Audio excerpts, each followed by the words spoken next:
Bonjour à tous et bienvenue sur cette table du déjeuner spirituel. Nouvelle semaine et nous vous apportons l'évangile dans vos maisons. Nous venons également rappeler à quelqu'un ce matin que tout ce que vous ne savez pas faire vous vole votre prédication. Soyez la prédication au lieu de la prêcher. Je suis entourée de femmes. Aujourd'hui, on dirait un plateau de femmes. Je m'en vais donc recevoir celle qui m'accompagne ce matin. Je commence par la jeunesse. J'ai l'habitude de le dire parce que ça nous inspire. Elle s'appelle Déborah Fat, toute belle. Bonjour, sœur Déborah, bonjour, et bon début de semaine. Charlène. Merci pareillement. Vous allez bien? Ça va. Très ravie de te rencontrer ou de te revoir ce matin. Oui, moi également, c'est ce que j'allais dire. J'allais dire bon retour à vous. Merci beaucoup. Ça fait quand même longtemps qu'on a passé l'émission ensemble avec vous et nous sommes très contentes. Moi particulièrement, bien sûr. J'espère que vous êtes votre prédication. Effectivement. Et parce que quelquefois, nous sommes comme des bibles ouvertes devant les hommes. Les hommes, quand je parle des hommes, je vois le monde.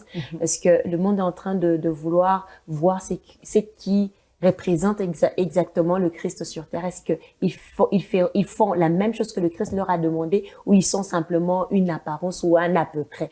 Donc, je suis vraiment une Bible ouverte devant le monde. Et je travaille en tout cas. Hein. Merci beaucoup, sœur Déborah. Madame KMB, elle sait que quand elle est là, je suis très à l'aise. Je peux même fermer tout et dormir. Je sais qu'elle va assurer. Bonjour, Madame KMB. Bonjour, Maman Charlène. Bonjour, sœur Déborah. Merci. Vous allez bien? Je vais très bien. J'espère que vous ne vous faites pas voler votre prédication. Quand vous avez dit ça, sœur Déborah, je suis restée, je me suis dit, c'est pas les défis de notre génération aujourd'hui. C'est vraiment les défis de notre génération. On a du mal, hein.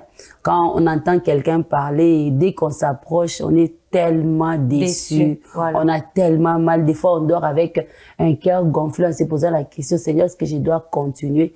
Et je pense que ce matin, c'est une belle interpellation pour chacun de nous. Ne disons pas les choses aux autres, soyons nous-mêmes. Faut pas que quand quelqu'un nous approche, dise, comme un de nos profs à l'école secondaire nous disait nausée, je sais pas si c'était en anglais. Donc, il découvrait vraiment nauséabonde.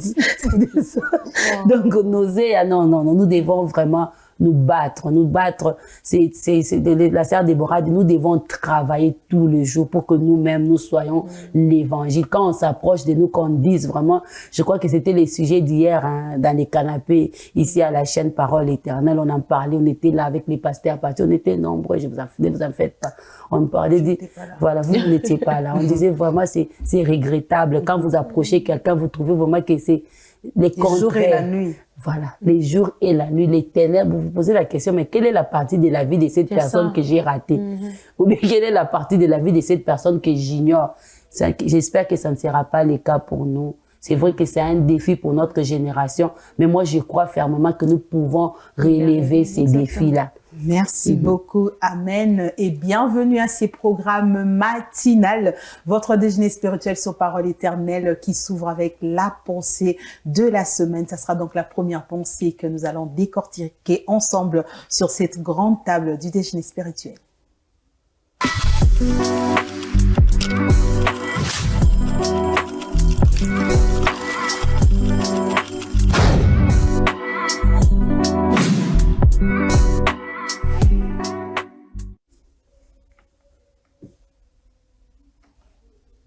Voilà la pensée du jour.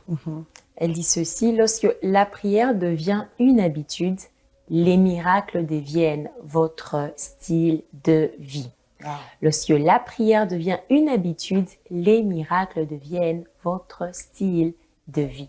Moi, quand on parle de la prière, je ne vois pas la prière de délestage. Aujourd'hui, je prie, demain, je ne prie pas. Mais c'est une prière constante et permanente. Par exemple, si vous vous dites que chaque jour, je prie à partir de minuit, vous savez respecter ces temps-là de prière. Et c'est ce respect-là de ces temps-là de prière qui vous apporte un miracle dans votre vie. Parce que moi, je me dis quelquefois, plus on s'approche du Seigneur au travers de la prière, il y a certaines choses moi, je me dis qu'on minimise parce que le Seigneur nous revêt d'un regard de lui. Parce que quelquefois, il y a des situations qui, humainement parlant, quand on les regarde, on se dit, je n'y arriverai pas, je ne saurais pas relever ce défi. Mais plus tu passes du temps dans la présence du Seigneur, dans la prière, le Seigneur te révèle une certaine capacité de regarder certaines situations avec son regard à lui. Parce que quand on regarde des situations avec le regard de Dieu, on dit que c'est possible. C'est possible que cette chose puisse trouver solution. C'est possible que cette maladie puisse changer, puisse être guérie, parce que c'est Dieu qui donne la capacité. Et moi, je me dis, c'est quand pas qu'on s'habitue, mais qu'on respecte ces temps-là de prière qu'on n'a pas en délestage, mais chaque jour, que nous avons la capacité de Dieu qui nous communique exactement dans sa présence pour changer des situations et pour vivre les miracles. Amen. Nous avons l'exemple parfait, Madame Kaïné, de Jésus lui-même. Exactement, j'y pensais. Chaque matin, chaque soir, il priait. Et on a vu que tout au long de la vie de Jésus, le miracle était le style de vie de Jésus. Parce que la prière était une habitude qu'on ne peut pas, je vais dire, dissocier de Jésus. Parce que quand on voyait Jésus, on voyait la prière à plus forte raison. Parce que lui, il avait déjà cette pleine, je vais dire, il était 100% Dieu et 100% homme. Il avait déjà, en fait, le miracle qui l'accompagnait. Mais cela ne l'a pas, en fait, exclu pour dire que je veux pas prier. Parce que je suis déjà moi-même l'exaucement. Mais on a vu la vie de Jésus, c'était une vie de prière. Et le miracle, finalement, c'était le style de vie de Jésus. Est-ce qu'on va dire que les miracles font défaut parce qu'on n'a pas l'habitude de prier dans notre génération? Ah, je ne vais pas dire ça, des choses comme ça. En fait, je ne vais pas dire des choses comme ça parce que de tomber dedans, il faut tomber. Exactement. Je ne vais pas les dire comme ça parce que on voit les personnes qui prient, Maman Charlène. Moi, je pense que déjà, la prière, oui, mais la motivation de la prière aussi doit compter. Pour Jésus, c'était pour garder l'intimité avec les pères. Vous voyez, quand vous gardez l'intimité avec quelqu'un, vous devenez comme lui. Si Jésus, vous dites bien Jésus, lui, il était déjà comme ça. Maintenant, pour nous, aujourd'hui, quand nous prions, nous gardons l'intimité. L'intimité, c'est-à-dire, plus je côtoie Déborah, je deviens comme Déborah. Les choses qui étaient impossibles pour moi, en voyant Déborah les faire, ça devient un quotidien pour moi. Parce que pour moi, quand si je regarde, la montagne, vraiment, comment la montagne. Mais Dieu, dans le regard de Dieu, la montagne, c'est rien. Quand je suis amie à Déborah, proche de Déborah, j'aurai les regards de Déborah. Cette même mentalité-là, cette façon de voir. Voilà, la manière de voir, au fait. Maintenant, aujourd'hui, notre problème à nous, c'est notre problème commence parce que nous, quand nous allons pour demander des miracles. Pour qu'on croie que nous sommes exceptionnels. Pour qu'on croie que nous sommes les hommes des feux, qu'on devienne des bishops, des bishopettes. C'est ça même qui pose notre problème, là. Les problèmes de notre génération est justement là, Maman Charlène. On ne va pas chercher Dieu pour devenir intime. On ne fait pas comme Moïse. Moïse, quand il allait là-bas, c'est parce qu'il aimait parler avec les seigneurs. Et quand il descendait, les autres étaient étonnés du fait qu'il était en train de briller. Il n'allait pas là-bas pour dire, je vais briller pour aller étonner les autres. En tout cas, ils vont sentir aujourd'hui que je brille encore plus. Non, non. C'est les problèmes qui coincent notre génération aujourd'hui. La motivation. On ne veut pas être intime à Dieu, mais on veut prendre ce qu'il y a à Dieu. Alors qu'en étant intime à Dieu, on ne va même pas prendre. Ça va venir. Maman, mais Maman Charlène, j'aime cette est-ce qu'on peut dire aujourd'hui qu'il y a des choses, tout ce qu'il y a, Papa Bob vous appartient automatiquement? Bien sûr, j'ai même pas besoin vous n'avez pas. Quand vous entrez dans la chambre, vous portez l'épaule de Papa Bob, est-ce que vous posez la question? Pour à qui? Waouh, j'aime ça. Nous devons changer notre mindset, au fait. On doit changer ici. Devenons intimes au Seigneur. Ce qui est à lui deviendra automatiquement à nous sans que nous puissions le demander. Nous sommes coincés parce que nous voulons ce qui est à lui sans le vouloir lui. Et lui aussi, non, et lui aussi ne nous donne pas. Il n'y a pas de miracle. On n'en aura pas. On va monter à la montagne, on va crier, Mungu paraleo, nipone, on ne tout pas chine. Mungu pataka. Parce que tu n'as pas déjà de bonnes motivations. Devient intime automatiquement. J'aime cette pratique de choses, au fait. Parce que, alors que vous êtes en train d'en parler, j'ai trouvé ça anormal. Une fois, j'ai vu votre véhicule, mais c'était pas votre mari au volant.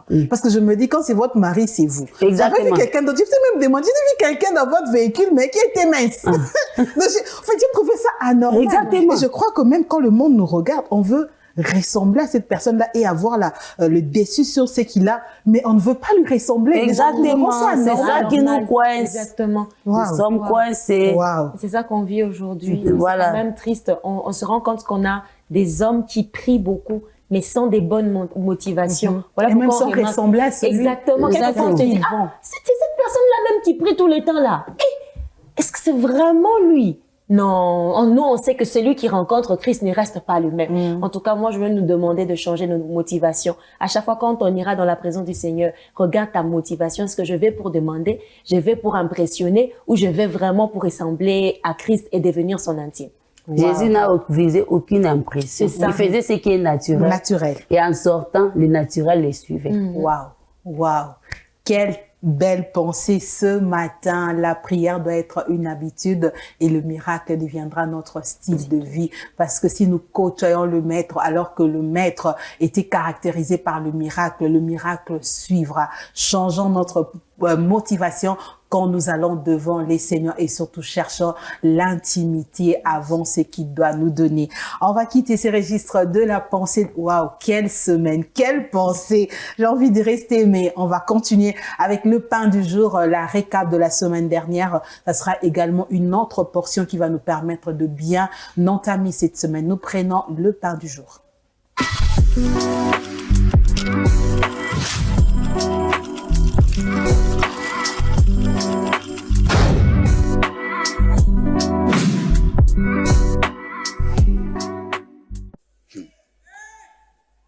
C'est lui, le porteur de la gloire. Christ en vous, l'espérance de la gloire. Colossiens 1, 27, la dernière partie. Il a marché sur la terre en cette qualité-là. C'est en sa qualité de porteur de la gloire que Jésus s'arroge la responsabilité de pardonner les péchés. Il peut dire à quelqu'un, tes péchés te sont pardonnés. Et les gens sont étonnés, hein? Les péchés lui sont pardonnés, comment? Il n'y a que Dieu seul qui pardonne les péchés. Il dit, afin que vous sachiez. D'abord, il va commencer par dire, qu'est-ce qui est le plus difficile? Dire à quelqu'un, tes péchés te sont pardonnés, ou lui dire, lève-toi et prends ton lit et marche. Afin que vous sachiez que le Fils de l'homme a le pouvoir de pardonner les péchés sur la terre. Lève-toi, prends ton lit et marche. Donc, j'ai fait la démonstration que je suis porteur de la gloire. Je peux pardonner les péchés. Pourquoi? Parce que je suis Dieu. Vous vous dites, il n'y a que Dieu seul. Mais Dieu est au milieu de vous. C'est Emmanuel qui est là. C'est en sa qualité de porteur de la gloire qu'il peut pardonner les péchés. C'est en sa qualité de porteur de la gloire qu'il peut accepter d'être adoré. Les gens se prosternaient devant Jésus. Il ne refusait pas, il ne leur disait pas, levez-vous. Non, il acceptait d'être adoré. Les gens se prosternaient devant lui. Geste qui est réservé qu'à Dieu seul. Emmanuel a reçu l'adoration. L'aveugle est né, quand il le croise au temple, lui dit, ne veux-tu pas croire au Fils de Dieu? Il dit, mais qui est-il? Afin que je l'adore.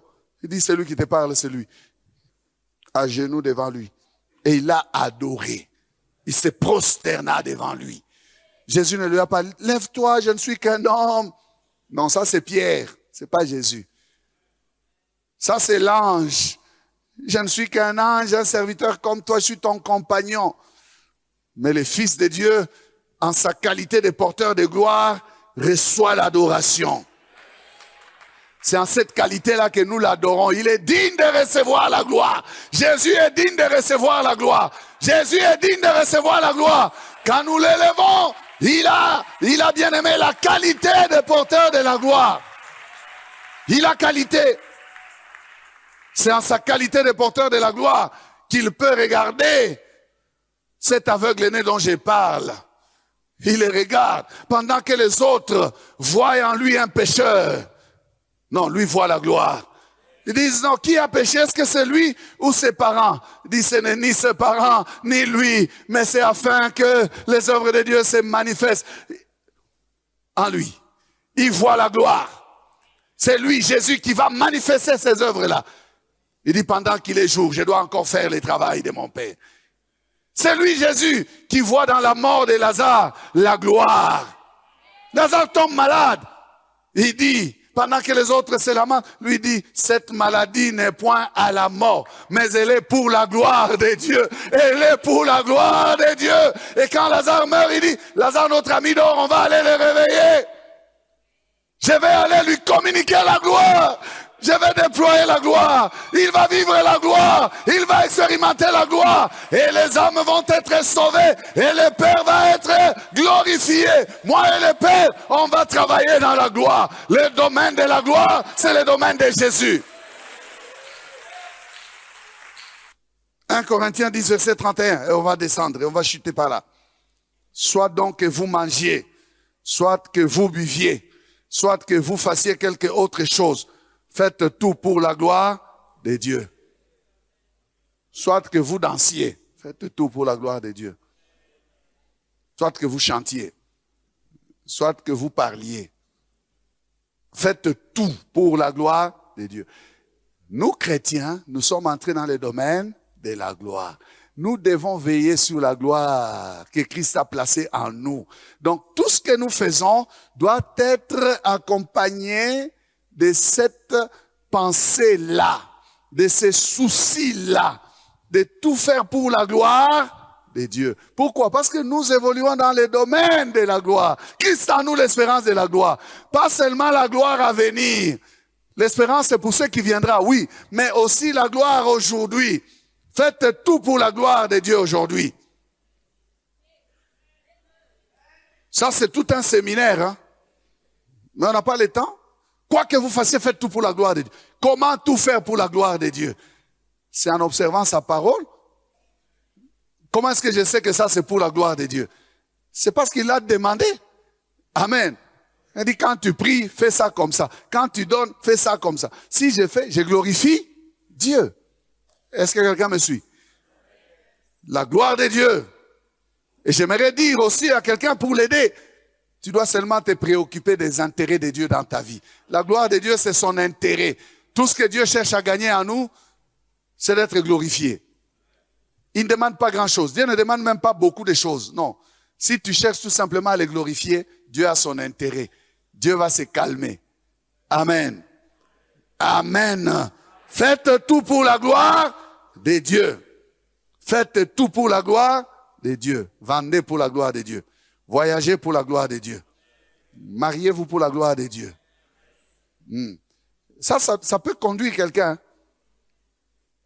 On ne peut pas dire certaines choses. Est-ce qu'on peut dire divorcer pour la gloire de Dieu? Dieu n'aime pas les divorces. Je parle à quelqu'un. Non, non. Dieu n'aime pas. Dieu hait. Il haït. Il hait le divorce. Quand tu fais tout pour la gloire de Dieu, ça aussi là. Amen. C'est que fait Jésus au ciel, digne de recevoir la gloire de Dieu. C'est donc le message de ce matin. Comme tout le lundi, on va faire une récap, mais ça dépendra de l'équipe qui m'accompagne. Ce sera donc à vous, mesdames, de choisir est-ce que ça sera la récap, est-ce que la partie d'aujourd'hui. Mais moi, j'étais en train de retenir déjà ce que le pasteur est en train de dire, que vous vous mariez, que exactement. vous mangez, c'était ma partie aussi. Que vous fassiez tout, mais ça c'est compliqué. Faites tout pour la gloire de Dieu. Et donc, dans tout ce que nous faisons, la gloire de Dieu, c'est son intérêt à lui, pas notre intérêt à nous. Je crois qu'aussi les enfants de Dieu le comprennent aujourd'hui. Les choses seront moins difficiles. Moins difficile, on se donnera moins de mal. Je vous ai dit qu'hier, on a une discussion comme ça ici à la chaîne, on était quand même nombreux, on en parlait et on a pointé les réseaux sociaux. On s'est rendu compte qu'avec l'arrivée des réseaux sociaux, même les serviteurs de Dieu ont oublié la part de Dieu dans ce qu'ils font. Ça. Aujourd'hui, on a tellement de choses à prouver aux hommes qu'on a oublié la part de Dieu. Vous pouvez voir un serviteur de Dieu qui monte à la chaire là-bas, qui monte, qui loue sa femme et tout. Et quand il finit, chérie, monte. Un bisou qui sort par là. Et puis on se demande vraiment, c'était dans la pratique de la prédication, ou bien c'est le Saint-Esprit qui a inspiré, ou bien il fallait montrer au monde entier qu'on s'aime. Est-ce que le Seigneur a trouvé sa part? Et le pasteur Patrick est en train de dire, vous savez, dans tout ce que nous faisons, nous devons chercher la part de Dieu, la gloire de Dieu. On n'a rien à prouver aux hommes. Et toutes les fois qu'on cherchera à prouver des choses aux hommes, on risquerait même de tomber dans l'idolâtrie. C'est ça, tout à fait. On n'est pas loin de l'idolâtrie. Parce qu'on va chercher à prouver. Et de toute façon, surtout quand je parle de la relation d'un homme et une femme, je vais montrer à Déborah que mon mari m'aime. Je vais montrer aux hommes que... Il est exceptionnel. Exactement, exceptionnel et tout, et il est parfait. Mais est-ce que ce que je fais à l'instant même, c'était vraiment ce que le Seigneur voulait?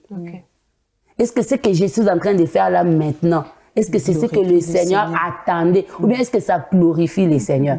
Avec l'arrivée des réseaux sociaux, on a commencé à détourner les choses. On a commencé à chercher plus l'approbation des hommes que l'approbation des dieux. Et la gloire des dieux, on l'a carrément oubliée. On l'a carrément oublié, on veut satisfaire la chair, un peu de vanité. Là, on appelle ça même un peu de vanité. Vous voyez comment aujourd'hui, on est en train de se perdre.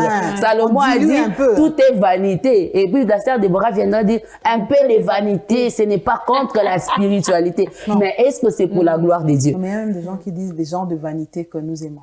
Et voilà. Mais est-ce que le Seigneur trouve-t-il sa gloire dans tout ce que nous faisons? Parce que si nous faisons les choses pour la gloire de Dieu, quand nous faisons pour la gloire de Dieu, même le royaume de Dieu est content. Quand il y a la gloire de Dieu, il y a même ceux qui ne connaissaient pas le Seigneur qui viennent. Mais quand c'est pour se satisfaire les hommes, quelque part, on passe à côté de ce que le Seigneur attendait de nous.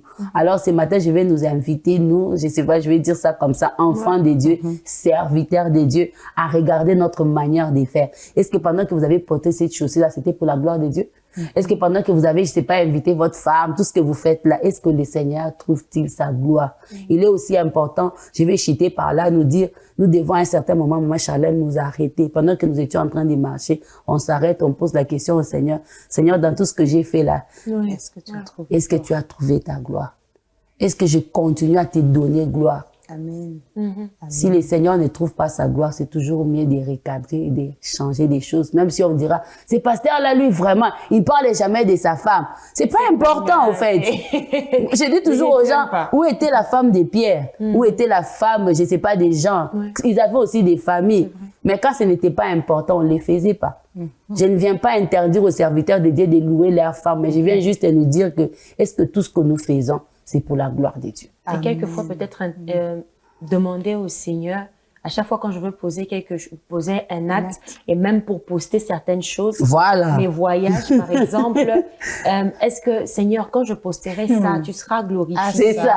Quelquefois, il faudrait que l'on sache où le cœur de Dieu bat. Exactement. Le cœur de Dieu bat pour que je me poste moi, ou que je poste quelque chose qui va édifier quelqu'un. C'est quoi le message de vous? J'ai aimé quelqu'un qui, moi en tout cas, je me dis... C'était vraiment un sujet de débat ici à la chaîne.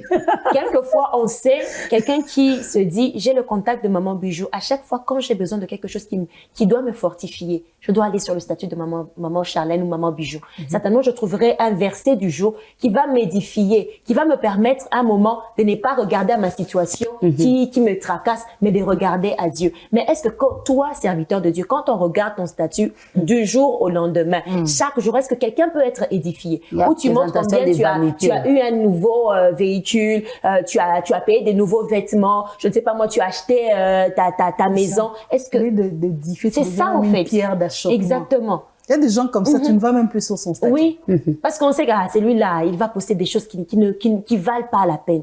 En tout cas, chers serviteurs de Dieu et chers servantes de Dieu, nous sommes ministres de Dieu, même sur nos statuts. Quelqu'un va dire, non, c'est mon téléphone, j'en fais ce que je veux. Tu en fais ce que tu veux. Mais si c'est le téléphone aussi, c'est pour la gloire de Dieu. C'est exactement. Tout ce que nous faisons, c'est pour la gloire de Dieu. D'ailleurs, même Paul est allé jusqu'à dire, je ne vis plus pour moi. C'est Christ qui vit en moi. Mais quand on te regarde ou on regarde ton téléphone à tes statuts, on voit Christ. Parce que nous sommes là pour édifier et non pour montrer nos avoirs. Laisse que les hommes voient ce que Dieu a fait avec toi. Arrête de les poster. Parce qu'au finish, on verra toujours. Même si tu ne postes pas, on finira par voir. Donc, poste ce qui va édifier le corps de Christ. On finira par constater que tu étais avec et maintenant tu vois. Bah oui, ça se cache pas. Hein. Ça se cache pas. T'as pas besoin de le publier. T'as pas besoin de trimballer Samuel comme un trophée. Effectivement. On finira par savoir qu'elle a eu Samuel. Waouh. Waouh. La gloire de Dieu, la gloire de Dieu. Waouh. J'ai tout pris. Hein.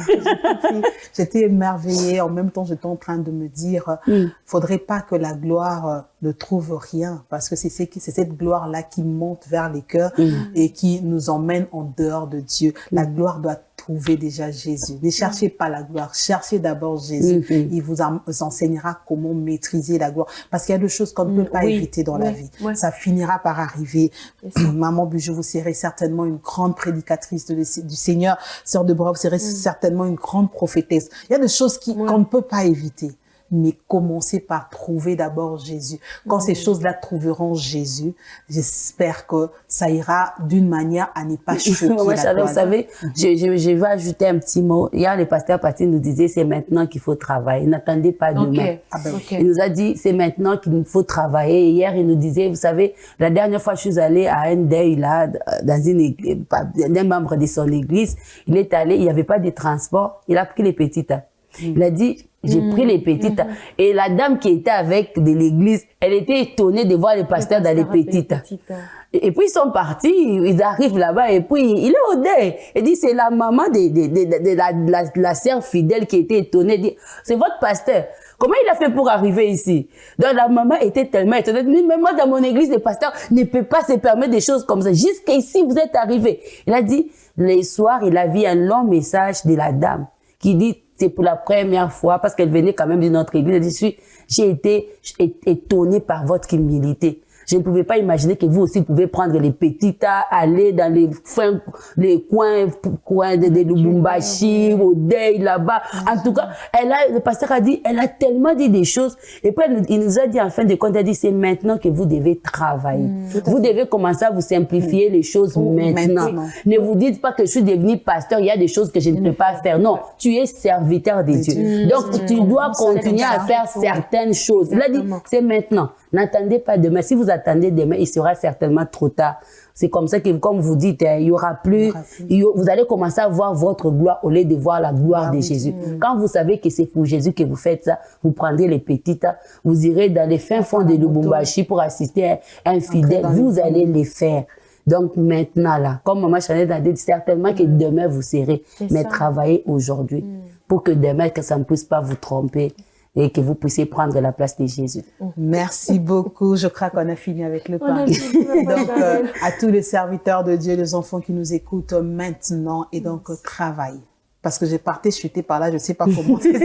Elle avait déjà précédé parce que il y a des choses que nous devons travailler maintenant, le caractère, la manière de voir les choses. Parce que quand nous arrivons au sommet, ça devient trop tard.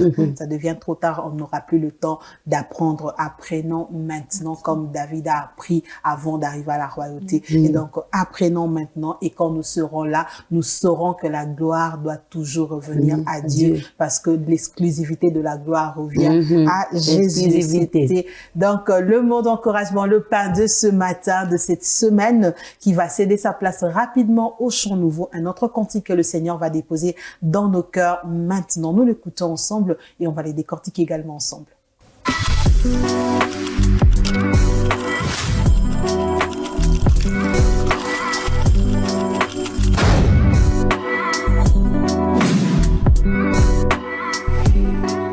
Aujourd'hui, décidez. Nous disons oui à Jésus. C'est un oui qui ne doit pas tarder. C'est un oui qui ne doit pas tarder. Mesdames, alors que j'étais en train de lire Apocalypse, j'étais même en train de partager avec quelqu'un. Je dis, au fait, l'urgence de la mission doit nous caractériser, surtout d'évangéliser. Parce que, avec tout ce qui va venir, Dieu va même juger, je vais dire, les arbres et les eaux. Le jugement de Dieu va tomber sur les eaux. Alors nous, les hommes, ça sera comment? Je me suis dit, on doit éviter à tout prix, à toutes ces personnes qui nous regardent, d'aller en enfer. Parce que déjà, avant d'aller en enfer, c'est que les gens vont vivre. Ça sera déjà pire. Et aujourd'hui, quand j'écoute ces chants, ça m'interpelle. Je me dis, on doit insister. Les gens doivent dire oui à Jésus. Madame Karim. On doit dire oui à Jésus. On va les faire. On va les faire en esprit, en vérité. Faut pas. Aujourd'hui particulièrement, pendant que vous êtes en train de parler, moi je suis en train de penser aux personnes mal atteintes. Je sais pas pourquoi. Pourquoi et ça fait quand même mal. Très mal. Qu'on voit des gens qui partent à chaque jour à l'église, des programmes de prière, très convaincus, mais dans les faux. Vous imaginez Sœur Deborah, dans les faux. Il est plongé à fond, mais dans les faux. Alors ce matin, Je ne sais pas si c'est une prière que je veux faire ou bien c'est une parole, mais je crois que c'est une prière que j'aimerais faire pour ces personnes-là. Parce que peut-être que vous avez entendu quelqu'un parler, vous avez entendu un prédicateur, vous êtes passé en vie, vous avez entendu un chant, vous avez entendu tout ça, mais vous n'êtes pas convaincu. Ma prière pour vous ce matin est que le Saint-Esprit, parce que les hommes ont fait leur part, suffisamment fait leur part. Ce matin, c'est le travail du Saint-Esprit. Que le Saint-Esprit touche vos cœurs, que le Saint-Esprit dépose les paroles qu'il faut dans mon cœur, les paroles qu'il faut dans vos cœurs pour que vous puissiez, que ça puisse tellement vous faire manquer la paix, comme ces rois-là. Je suis en train de penser à ces rois-là qui ont manqué la paix toute la nuit. Il dit, je n'ai pas dormi, je n'ai pas dormi. Que le Saint-Esprit vous fasse manquer la paix. Pour qu'aujourd'hui, que vous puissiez dire oui à Jésus. Que vous puissiez dire à Jésus, que vous puissiez dire oui à Jésus en vérité et en esprit et en vérité pour que vous puissiez changer les chemins. Parce que ça fera tellement mal que vous ayez passé votre vie sur terre en train de servir, mais dans les faux. Ma prière pour vous ce matin est que vous fassiez la même rencontre que Paul. Yes. C'est ça, parce que Paul était convaincu. Il était convaincu de ce qu'il faisait. Exactement, que vous fassiez vraiment la même rencontre que Paul, que vous entendiez cette fois vous dire pourquoi tu me sers dans les faux, pourquoi tu ne fais pas bien les choses, et que ça se fasse personnellement. Parce que ces jours-là, Paul l'a fait, lui et Jésus. C'était lui et Jésus, convaincu qu'il faisait les biens, convaincu. Mais ces jours-là, quand il rencontre Jésus, Jésus change la manière de voir de Paul. Paul change de direction. Aujourd'hui, j'ai pris que vous puissiez aussi changer de direction. Amen. Ça ne restera pas une prière. On va revenir à vous, Madame Kaimbe, puisque quelqu'un ne doit pas rater cette occasion. Exactement. Aujourd'hui, décider. C'est une décision. Ouais. Comme la décision de manger, de jeûner ou de prier. De jeûner ou de Dire prier. oui à Jésus, c'est une décision. C'est une décision et moi, beaucoup plus, je veux rester dans nos familles. Parce que quelquefois, on est évangéliste, mais à l'extérieur. Ok. Et on laisse les membres de nos frères familles dans se une débrouiller. vie de dépravation. Alors, moi, je veux dire, aujourd'hui, on va parler de Jésus à nos frères, à nos sœurs et même à nos parents. Faites cet effort-là. N'allez pas par quatre chemins. Présentez l'amour de Dieu parce que c'est ça même qui nous a sauvés, nous autres, ici. C'est l'amour de Dieu. Donc, parlez de l'amour de Dieu. Que le Seigneur touche ces cœurs-là. Et en parlant de Dieu, faites également votre part en priant également pour leur cœur, pour que le Seigneur brise cette résistance. Parce que je sais pas, quelquefois, c'est par rapport à des expériences qu'ils ont vécues, des déceptions qu'ils ont eues, mais que le Seigneur, au travers de tout ce qu'ils ont connu, que le Seigneur pense leur cœur et qu'ils retrouvent réellement la vérité qui est en Jésus-Christ. Wow, j'ai eu tellement de réponses ce matin. Parce que ce matin, quand je venais au déjeuner spirituel, au fait, j'ai vu un véhicule. Ce véhicule m'a rappelé quelqu'un. Et puis, je me suis rendu compte que cette personne est déjà morte. Je me suis dit, ah, ok, ah, Mkolo Mutuko Kufa. Et puis après, quelque chose m'est traversé. Je me suis dit, ah, mais est-ce qu'il avait reçu le Seigneur? Parce que je me suis dit, bon, quand j'ai dit, ah, Mkolo Mutuko Kufa, j'ai dit que son âme repose en paix. Et puis, j'ai senti dans mon cœur, mais est-ce qu'il est en paix? Est-ce qu'il se repose vraiment? Et puis, j'ai senti comme une petite culpabilité. Je me dis, ah, mais je le connaissais. Mais pourquoi j'avais pas eu le temps de lui parler de Jésus? Je me suis vraiment, en fait, ça traversait mon esprit jusqu'à ce que j'arrive même au boulot. Je me suis dit, Seigneur, pourquoi tu me fais ça? Pourquoi tu me traques? Cette personne est déjà morte. Mais oui, lui, il est mort, mais tu connais de personnes comme lui qui ne connaissent pas le Seigneur. Et aujourd'hui, quand la sœur Deborah est en train de parler à nos propres frères, on a aussi des gens comme ça. On sait, on est convaincu, mais on s'est dit, ah, non, un petit caca. Et quand vous étiez en train de parler, j'ai eu comme une réponse de pasteur Obéli qui disait, ok, ça sera peut-être difficile pour vous, mais avant d'aller parler aux hommes de Jésus, parlez à Jésus des hommes. Dites non, je vais aller évangéliser elle. Seigneur, précède-moi. Parce que je le connais, je la connais, elle est très difficile. Mais commencez par parler aux hommes d'abord, de Jésus, aux hommes de Jésus, et puis vous allez faire l'exercice après. Et ce matin, je crois que c'est très important, Madame Kaimbe. Je suis sûre que vous êtes déjà sur la porte de sortie en train d'aller dans votre congé. Mais je n'aimerais pas que vous laissiez toutes ces personnes qui nous regardent ce matin, qui doivent, parce que c'est une impérative, dire oui aussi à Jésus, mais qui n'ont peut-être jamais trouvé l'occasion de le faire. Ce sera peut-être une première pour vous, moi et vous. C'est ça. Mais je ne sais pas pourquoi, quand vous étiez en train de parler, je l'ai ressenti. Je me suis dit, ça sera une prière, mais pourquoi pas conduire toutes ces personnes d'abord à Jésus? Peut-être que c'est une occasion qu'il ne faut pas rater, parce que sur mon chemin, j'écoutais ça. Quand je vous écoute, en fait, ça me rappelle que ce matin, c'était vraiment, ça débattait dans mon cœur, mais je n'ai pas eu l'occasion de le faire. Mais j'arrive au plateau, quand je vous écoute parler, ça me rappelle que j'ai vécu ça toute la matinée. Je me dis, peut-être il y a quelqu'un qui nous regarde aussi pour la première fois, ou bien qui a l'habitude de nous regarder, qui est peut-être mal atteint, mais qui a peut-être besoin de refaire les choses, mais de la bonne manière. Ça sera très rapide. Ce n'est pas une prière de recevoir Jésus, mais également prier pour toutes ces personnes mal atteintes et ceux qui ne sont même pas encore atteints par l'évangile. Merci Maman Charlène, comme vous dites, ça sera une première, mais on va les faire parce que ce n'est pas de la magie, ce n'est pas de la superstition, ce n'est pas tout ça, mais ce matin, une simple déclaration suffit. Tu peux dire, tu peux aller avec moi dire Seigneur Jésus, ça fait longtemps que j'ai entendu parler de toi, mais j'ai résisté. Aujourd'hui, j'accepte de te donner mon cœur, que tu entres dans mon cœur. Je t'accepte comme mon Seigneur et mon Sauveur. Pour la vie. Moi, je vais ajouter ça comme ça. Mon Seigneur et mon Sauveur. Je t'accepte comme mon Seigneur et mon Sauveur. Aujourd'hui, j'accepte de te dire oui. Et on va faire cette prière. Seigneur Jésus, ce matin, nous venons te dire merci. Merci pour ces déjeuners. Merci pour ces temps. Merci pour ces frères. Merci pour cette sœur qui t'a accepté comme son Seigneur et son Sauveur. Merci parce qu'au-delà de ce que nous faisons ici, il y a le Saint-Esprit. Oui, quand nous te recevons, nous recevons aussi ton esprit. Et ce matin, nous croyons qu'après nous, il y aura ton esprit qui va convaincre le cœur de quelqu'un. Oui, comme tu l'as fait avec Zachée, tu as dit à Zachée, aujourd'hui, le salut est entré dans cette maison. Aujourd'hui, le salut est entré dans un cœur, le salut est entré dans une vie. Oui, le Saint-Esprit fera le travail de convaincre quelqu'un du péché. Et après ces moments, quelqu'un prendra la décision de tout arrêter pour toi. Parce que lorsque nous t'acceptons, nous prenons la décision de tout mettre de côté pour toi. Que quelqu'un prenne la décision de tout mettre de côté pour toi et de te suivre toi, qui est le chemin, la vérité et la vie. Oui, Seigneur, oh Dieu, merci de soutenir aussi ces personnes qui sont encore en train de douter, de se battre. Ces personnes qu'on a appelées des personnes mal atteintes. Ce matin, comme nous l'avons dit, que ton esprit touche leur cœur, que ces personnes viennent à toi. Comme Paul, qu'ils arrêtent, qu'ils sortent de ces chemins-là, qu'ils reviennent vers toi. Oh Dieu, qui te servent toi et toi seul, pour la seule gloire de ton nom. Nous avons ainsi prié, nous disons Amen. Amen, amen. Merci beaucoup, Madame Kaïli. Merci à vous que le aussi. Seigneur vous bénisse. Merci beaucoup, Sœur Déborah Dieu Fat. soit béni.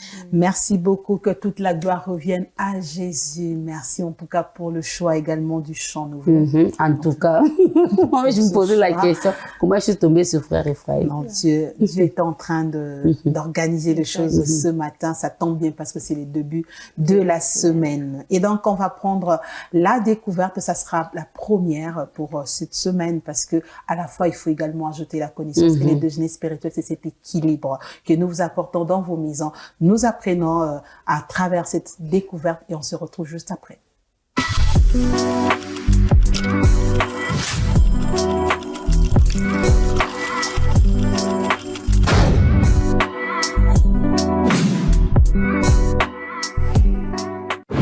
Bonjour, je m'appelle Zach et je viens de l'autre université. J'aime bien la lecture. C'est moi ou ça sent la pauvreté?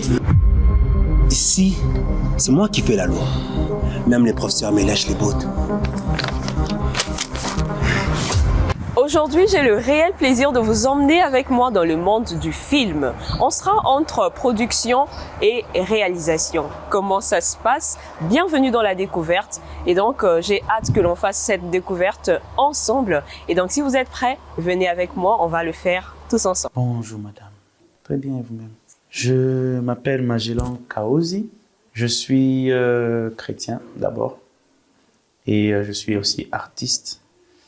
Artiste beaucoup plus basé dans la réalisation, premièrement des films documentaires, ensuite les films de fiction, tout genre confondu. Je commençais la réalisation il y a bien longtemps, depuis l'université en troisième graduat. C'était pratiquement en 2020 que j'ai débuté ma carrière de réalisateur. Et jusqu'à aujourd'hui, ça fait presque 6 ans, je suis dans le domaine. À part être réalisateur, je suis aussi maintenant aujourd'hui opérateur culturel. Je suis directeur du Centre d'art Orient. Je suis aussi sound designer, donc je travaille beaucoup aussi plus sur le son à l'image au cinéma. C'est une formation que j'ai fait, puis c'est depuis 2014 que je travaille dans le son. Et voilà, c'est un peu tout.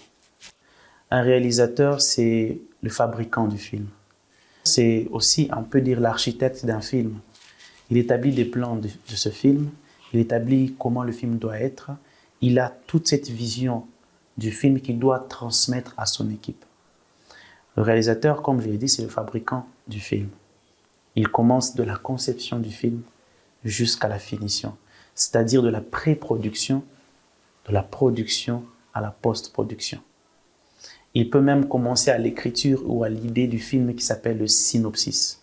Le producteur, c'est la personne qui, c'est vrai, de manière vulgaire, on dit, c'est lui qui finance le film. Mais il ne fait pas que financer le film. C'est celui qui pérennise la vie même du film.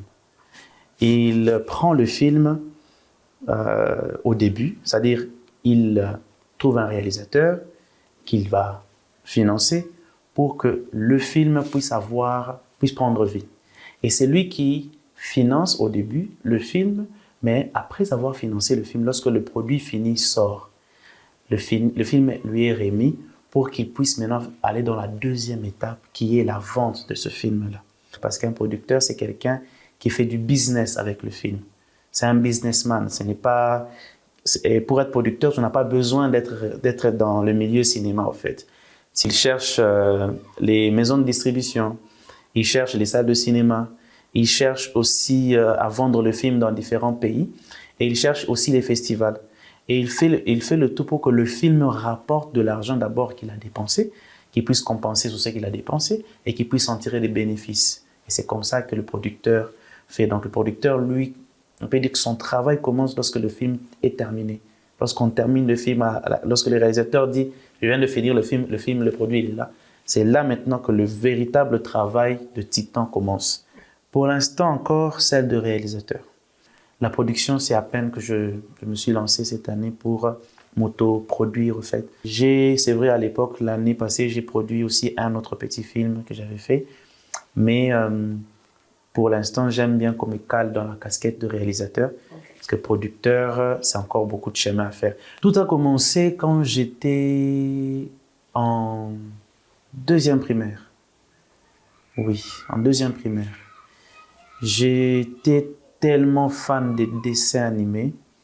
J'inventais des histoires quand j'étais en train de jouer. Parfois, on jouait avec des bouteilles, on prenait des super-héros et tout.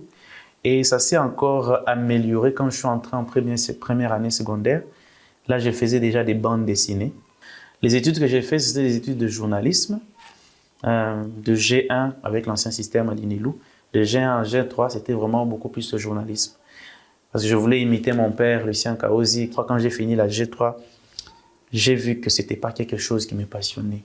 C'est là que je vais maintenant officiellement embrasser la carrière de réalisateur.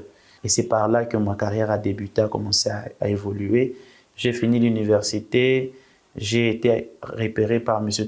David Douglas Massamuna, qui m'a formé, qui a ajouté encore un grand plus dans ma vie de réalisateur. La première fois où j'ai réalisé un film à succès, c'était en 2025, donc l'année passée, où j'ai fait mon premier court-métrage de film d'horreur qui s'intitule Capping à Marie-Thérèse. Et c'est ça qui m'a encore vendu. Et jusqu'à aujourd'hui, on évolue par la grâce de Dieu. Alors, ce qui me pousse souvent à me lancer sur un projet, par exemple, si quelqu'un a un scénario et qui vient me voir, c'est beaucoup plus d'abord la passion qui est derrière. Si la personne est passionnée, ça me motive à accéder à son univers, on peut dire ça. Mais si la personne n'est pas passionnée, souvent je décline.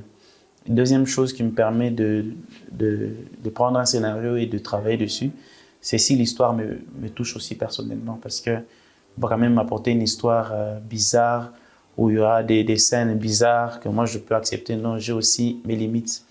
Je suis un réalisateur, mais au-delà d'être réalisateur, je suis chrétien. Donc tout projet qui vient, je l'observe. Même si c'est un projet culturel ou quoi que ce soit, les étapes de la réalisation sont simples. Premièrement, d'abord, c'est écrire l'idée. C'est ce qu'on appelle le synopsis. Si vous avez une idée de film, vous pouvez, après l'idée, quand tu es réalisateur, si tu veux faire un film, tu dois d'abord avoir une idée. L'idée va te générer ce qu'on appelle un traitement. Le traitement, c'est quoi? C'est expliquer ton histoire, l'histoire de ton film, l'histoire du film en question, comme tu l'entends tu l'écris comme tu le vois. Et à partir du traitement, tu peux maintenant établir un scénario, ou bien un séquencier d'abord. Les séquenciers, c'est quoi? C'est lorsque tu établis les différentes parties de ton film, les différents moments forts, par exemple les actions. Tu dis séquence jour 1, jour 2, jour 3 et tout. À l'intérieur de la maison, à l'extérieur, tu fais un séquencier complet avec des actions, pas des dialogues, juste des actions de chaque séquence de ton film. Bien sûr, tu te réfères au traitement et à l'idée de départ. Après avoir eu ton séquencier, là maintenant tu établis ton scénario. Et quand ton scénario, tu le finis, la chose qui vient maintenant après, ce n'est pas déjà passé au tournage. Non, c'est de soumettre ton scénario à celui qu'on appelle le script doctoring. Le script doctoring, à son tour, va analyser ton scénario et ton scénario peut être même corrigé plus de 17 fois pour qu'il puisse maintenant être admis, par exemple, par un producteur pour être produit. Voilà les étapes d'abord premières. Lorsque tu finis ton scénario et que ton scénario passe maintenant à l'étape de la pré-production, c'est-à-dire dans la pré-production, il y a ce qu'on appelle les castings, les répétitions, les repérages. Tu dois savoir où tu vas tourner. Les demandes des autorisations, si on a besoin des autorisations de tourner dans la ville, tu dois te rassurer que tu as tout ça, tous les éléments possibles. Les acteurs ont déjà répété, tu as déjà découvert tes acteurs, tu as fait des castings et tout.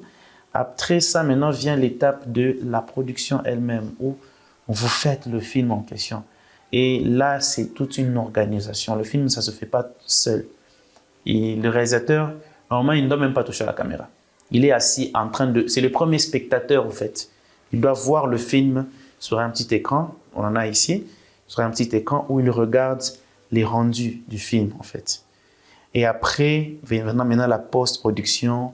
Là, nous allons faire le dérochage. Nous allons choisir les scènes qui ont marché, les scènes qui ont raté, on va les écarter. On fait des synchros et puis on fait le montage. Le premier montage qu'on appelle ours 1, ours 2, ours 3. Lorsqu'on est au ours 3, c'est le montage final. Et là, on valide. Et puis, généralement, quand on finit le montage, on fait le cast de la fin. On clôt le film. Et là, on le remet au producteur pour voir maintenant si on peut faire une avant-première ou une sortie officielle. Je fais les deux. Mais ceux qui prônent, d'abord, je fais respecter le texte. Mais je ne étouffe pas la créativité. Ce que je fais souvent, moi, je peux avoir le texte. Comme l'année passée, j'avais le texte pour le scénario du film Belle et Monde. Mais j'ai laissé la créativité. Je travaille toujours avec un metteur en scène. Je dis voilà le texte. Mais je te donne les droits de l'utiliser comme tu le sens aussi. Mais que tu peux le modifier, mais ne va pas au-delà de l'idée qui est dans le texte. Et les paroles doivent rester aussi comme ça. S'il y a des choses à ajouter, on ajoute. Donc, je mélange. J'ai le texte d'abord de départ, mais aussi je peux mettre de l'improvisation. Mais l'improvisation ne doit pas être même le film, non. Il faut respecter toujours le texte tout en laissant aussi accès à cette créativité de chacun. La post-production. Et c'est là qu'on détermine le film va aller dans quelle direction. Et pour moi, c'est la phase la plus importante du projet. Et si cette phase elle est ratée, le film il est raté. Le premier défi, et qui reste encore d'actualité, c'est que nous ne sommes pas accompagnés par notre propre pays par rapport à ça. C'est un défi pour nous. Vous voyez, quand vous faites un film et que le pays ne vous accompagne pas, ça blesse parfois à un certain niveau. L'autre grande difficulté, c'est beaucoup d'acteurs surjouent. D'où pourquoi nous avons créé aussi ces centres d'art. Le centre d'art est là pour accompagner les acteurs, les former dans le jeu d'acteurs. D'où il y a une académie que nous avons créée, c'est Corilight Academy, qui a comme fondateur Ebenezer Tamboué. Et ensemble avec lui, on a réfléchi sur Corilight, on a créé une académie d'acteurs pour que nous puissions avoir des produits qui viennent d'ici et qui peuvent facilement jouer et transmettre les émotions dans un film. Un film est différent d'une pièce de théâtre. Dans le théâtre, le surjeu est accordé, mais dans le film, c'est la réalité qu'il faut prôner. Et c'est ça le défi que nous avons. 3 leçons. La première leçon, faire confiance en Dieu. Ne jamais se dire que tu vas réussir seul. Ça, c'est la deuxième leçon. Mon principe à moi, c'est j'aimais mes limites. Vaut mieux que je rate un voyage pour aller en France que de rater le ciel. Ce que nous sommes, c'est Dieu. Si on mélange Dieu, si on mélange la lumière et les ténèbres, on n'ira jamais loin. De ne plus rêver. de commencer aujourd'hui, de ne pas procrastiner. Pour atteindre ses rêves, c'est en prenant la décision aujourd'hui de commencer. Il ne faut pas te dire que je n'ai rien. Merci beaucoup à Monsieur Magellan, un réalisateur de films que vous pouvez contacter parce que c'est également un talent, également une découverte de savoir que au Congo, il y a également ceux qui peuvent réaliser de films. C'était la découverte de ce lundi qui nous conduit droit à l'agenda. On va découvrir le programme. Ça sera avec une de nous. Et donc, nous prenons cette petite transition. On se retrouve juste après.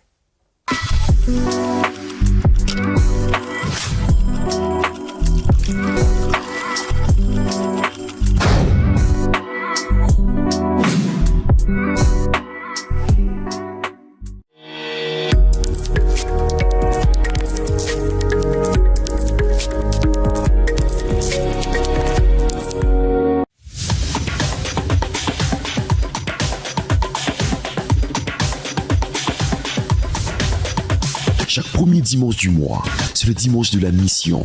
Nous prions pour la mission et nous contribuons pour la mission. N'oubliez pas d'apporter votre contribution pour la mission. Merci d'y penser à votre contribution. Faites-nous parvenir votre contribution via le mobile panier au +243 97 41 41 579 ou au +243 81 87 55 0 0 0 au 00 17 12 30 00 10 794 00 53 ou faites un virement bancaire à la TMB. Nous contribuons pour la mission. Que Dieu vous bénisse.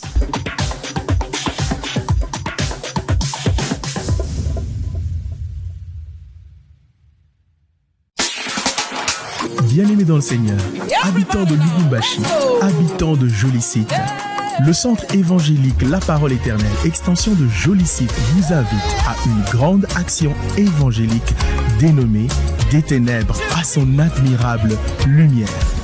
Cette action évangélique se déroulera du mardi 14 au vendredi 17 juillet 2026 de 16h30 à 19h30 et elle se soldera par un culte inaugural le dimanche 19 juillet 2026 de 8h30 à 11h30.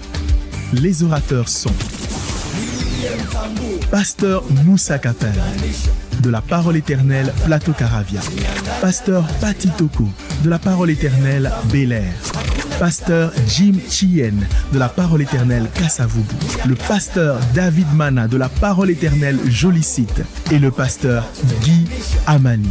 Retrouvez-nous à l'entrée de l'avenue Colonel Ilunga, coin avenue Mwenze, 3e parcelle à gauche, barrière rouge, référence route Kasenga, arrêt Kouadou. Jésus-Christ est Seigneur. Que Dieu vous bénisse.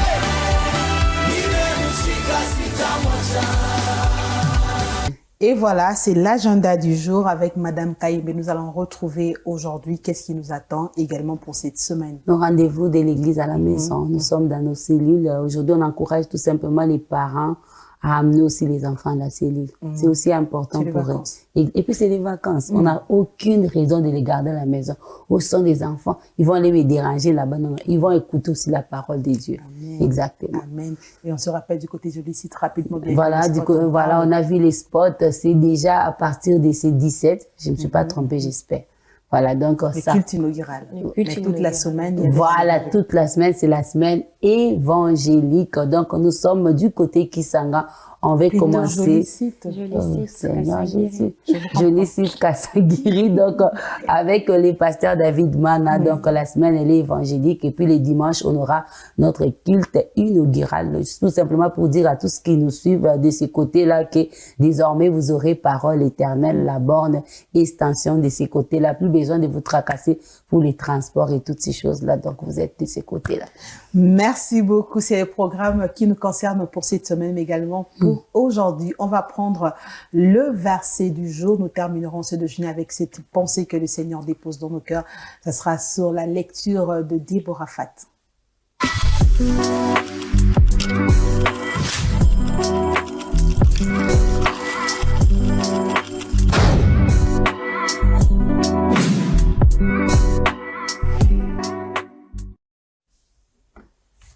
Voilà le verset du jour qui s'affiche. Nous sommes dans Proverbe 20, le 3e verset qui nous dit « C'est une gloire pour l'homme de s'abstenir des querelles, mais tout insensé se livre à l'emportement. » C'est une gloire pour l'homme de s'abstenir des querelles, mais tout insensé se livre à l'emportement. Proverbe 23. Waouh. Wow. C'est pratiquement ce qu'on a dû parler tout à l'heure. On a parlé de la gloire et voilà que le verset du jour, comme on le dit, la cerise sur le gâteau est venue couronner le tout. C'est la seule gloire que l'homme peut rechercher. Oui. S'abstenir des querelles. C'est ça. C'est ça. Parce qu'il y a des gens qui alimentent les querelles. Qui aime ça. C'est une gloire pour vous de vous abstenir. Pendant que je parle, je suis en train de penser à cette histoire de David. J'ai fini avec ça. David, on l'insulte par un descendant de Saül. Je connaissais cette pendant qu'il fouillait Absalom. Il y a ces gens autour qui disent, il ne peut pas te dire des choses comme ça. Il faut l'attaquer. David ne voulait pas des querelles. Il a dit non, non, non. Laisse-les parler. S'il parle, c'est que le Seigneur l'a permis. Est-ce qu'il y a quelqu'un qui peut s'abstenir des querelles comme ça? C'est dire l'emportement. Voilà. Oh, on ne peut pas toucher à ma personne. Si Dieu a permis qu'on touche à ta personne, qui es-tu pour refuser? C'est ça. C'est ça, la persécuté lui-même, il le dit. C'est ce que le pasteur attend. Est-ce qu'on a même encore des personnalités? Cette personnalité-là que tu veux à tout prix garder, là, qui te manque. Quelle personne? Jésus lui-même n'avait même plus de personnalité. Parce que la façon dont on l'a insulté, là, est-ce que tu as même encore, quelle personnalité tu veux garder? Voilà. Je n'aime pas qu'on touche à ma personnalité. Quand on me touche, je m'emporte. C'est insensé. C'est insensé. Waouh. Quel déjeuner spirituel. Une petite recommandation de 0 seconde pour celui qui nous a regardé aujourd'hui. Effectivement, évite les querelles. Ah, aussi direct. Direct. Merci beaucoup, Sœur Deborah. Je vous souhaite de passer une excellente semaine. Merci, pareillement à vous, Maman Charlène, et bon retour encore. Merci beaucoup. Et donc, Madame Kaembe, une petite recommandation. En tout cas, je vais dire à quelqu'un, si Dieu a permis, qui es-tu? Faut pas dire nzambe sonyo ote. Soki nzambe alingo yoka soni koyoka soni. C'est si bon. Bon début de semaine et surtout bonnes vacances. Hein. Vous allez me manquer. Je rentre, vous partez. C'est compliqué. Non, je ne vous chasse pas. Hein. Non, non, non. On va juste un peu se reposer et puis on va revenir en pleine forme. Merci. Merci beaucoup. Merci également à vous tous ceux qui étaient là ce matin pour commencer la semaine avec nous. Et donc, moi, je vous recommande de continuer à prier. Faites de la prière votre habitude. Et quand vous vous retrouverez dans la fosse au lion à cause de prières précédentes, cette prière ne permettra pas au lion de vous toucher. Et donc, priez et priez encore. Bon début de semaine chez vous. On se donne rendez-vous demain à 8h00 sur Parole Éternelle Télévision.